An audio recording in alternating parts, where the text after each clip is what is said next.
నుంచి తెలంగాణకు తరలిస్తున్న నకిలీ మద్యాన్ని ఎక్సైజ్ అధికారులు పట్టుకున్నారు. ఓ ప్రైవేట్ ట్రావెల్స్ బస్సు ద్వారా హైదరాబాద్కు తరలించిన వారిని అదుపులోకి తీసుకున్నారు. పక్కా సమాచారంతో బస్సులో తనిఖీలు చేసిన అధికారులు 4 లక్షల ఖరీదైన నకిలీ మద్యాన్ని సీజ్ చేశారు. బస్సులో తరలిస్తున్న 55 మద్యం బాటిళ్లు నాన్ డ్యూటీ పేగా గుర్తించారు.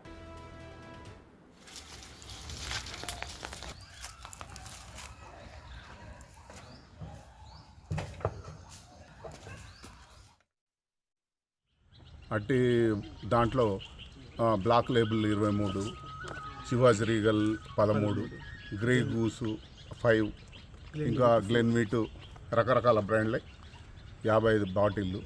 ఇవి ముంబాయి నుంచి అక్రమంగా రవాణా చేస్తూ ఇక్కడ వినియోగదారులకు తక్కువ ధరకు అమ్ముతూ వినియోగదారులను ఈ నకిలీ మద్యం ద్వారా వాళ్ళ ఆరోగ్యాన్ని, వాళ్ళ ఆర్థిక వ్యవస్థను చిన్నాభిన్నం చేస్తూ అక్రమ వ్యాపారాన్ని కొందరు చేపడుతూ ఉన్నారు.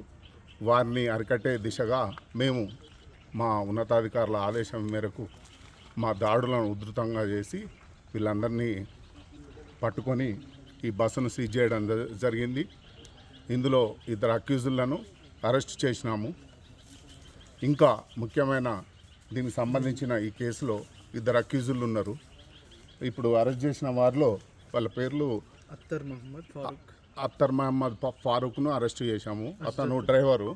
ఇంకోరు హజరత్ అలీ అనేట ఆయన ఇక్కడ మేనేజర్, ఏది మహబూబ్ ట్రాన్స్పోర్ట్కు.